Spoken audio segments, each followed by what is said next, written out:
21 février 2024, mesdames et messieurs, bienvenue sur Une Minute dans le Monde.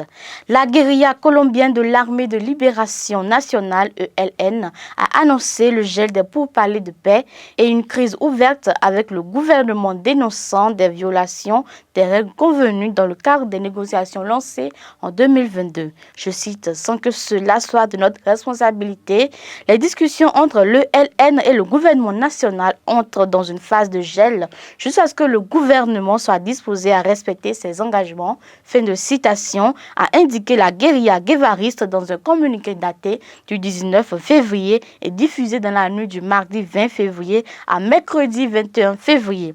Elle accuse les autorités de Bogota de ne pas avoir respecté les règles convenues au démarrage des discussions qui se déroulent actuellement à Cuba. La guérilla fustige notamment la mise en place d'un dialogue avec le gouverneur du département de Nariño, Luis Alfonso Escobar, en parallèle des pourparlers en cours. Au Pakistan, les partis rivaux de l'ancien Premier ministre emprisonné Imran Khan ont annoncé mardi 20 février un accord de coalition gouvernementale. Le parti d'Imran Khan, qui avait obtenu le plus grand nombre de sièges à l'Assemblée nationale aux législatives du 8 février au Pakistan, se retrouve exclu du pouvoir après un accord entre ces deux partis rivaux pour former un gouvernement.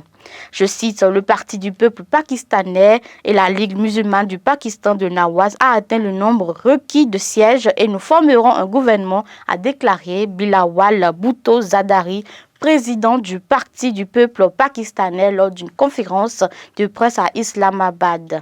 Cette alliance entre la Ligue musulmane du Pakistan de Nawaz Sharif et le Parti du peuple pakistanais de Bilawal Bhutto Zardari met fin à plusieurs jours de négociations.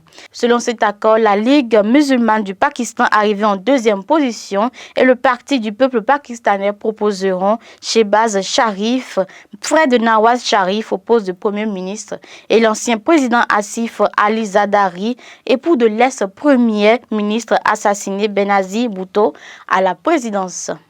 Après le limogeage du gouvernement en Guinée, la population attend le nouveau souffle promis par la présidence.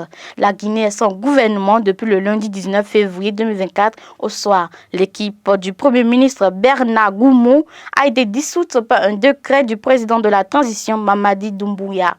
Hier 20 février, le porte-parole de la présidence a commencé à donner des raisons de cette décision. Je cite, « Il a été constaté qu'il fallait redonner un nouveau souffle, a-t-il déclaré, à l'action du gouvernement. La dissolution est en tout cas saluée par une partie des Guinéens alors que le pays est plongé dans une grave crise sociale et politique. » Pendant 3 jours à partir de ce mercredi 21 février au Kenya, 86 États et 83 partenaires non étatiques vont élaborer un programme commun dans des secteurs émetteurs clés comme l'agriculture, les déchets, les combustibles fossiles, l'énergie domestique, les véhicules et moteurs lourds et le refroidissement, indique la Coalition pour le climat et les plus CCAC sur son site. Le but est de ralentir la crise climatique, lutter contre la pauvreté et les inégalités qui mettent en péril les plus vulnérables et surtout diminuer la pollution de l'air, la mission principale que s'est fixée la CCAC depuis sa création en 2012. C'est le message que veut faire passer la coalition lors de cette conférence à Nairobi en rappelant le coût beaucoup plus important de l'inaction. Alors qu'elle a estimé ses besoins à 150 millions de dollars pour le développement de ses programmes, il lui manque encore les 2/3 du budget. La coalition a donc prévu pendant ces 3 jours d'aborder le sujet du financement et des efforts mondiaux à mettre en œuvre, d'organiser des séances techniques pour présenter les meilleures pratiques à suivre dans les secteurs émetteurs clés et d'ouvrir le dialogue pour permettre aux différents États d'élaborer des mesures politiques en phase avec les avis scientifiques. Les combats et les bombardements se poursuivent autour de la ville de Goma dans l'est de la RDC et le ton monte dans la presse congolaise. Le bi-hebdomadaire Le Nouvel Observateur montre du doigt le Rwanda. La localité du Mushaga, située non loin de la ville de Goma, vient de tomber entre les mains des terroristes du M23, soutenus ouvertement par leur mentor rwandais Paul Kagame.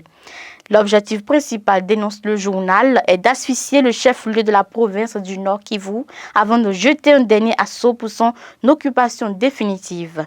À travers cet acte, ces hors-la-loi viennent une fois de plus de défier et la RDC et la communauté internationale, s'exclame le nouvel observateur. Cette attitude belliciste du dictateur qui trône sur le pays des 1001 collines, en dépit de plusieurs résolutions prises par les pays de la sous-région, prouve à suffisance qu'il n'a aucun respect vis-à-vis de ses pairs. Son arrogance est mise à nu. Mesdames et messieurs, ce sera tout pour cette session. Merci de nous avoir suivis et à demain.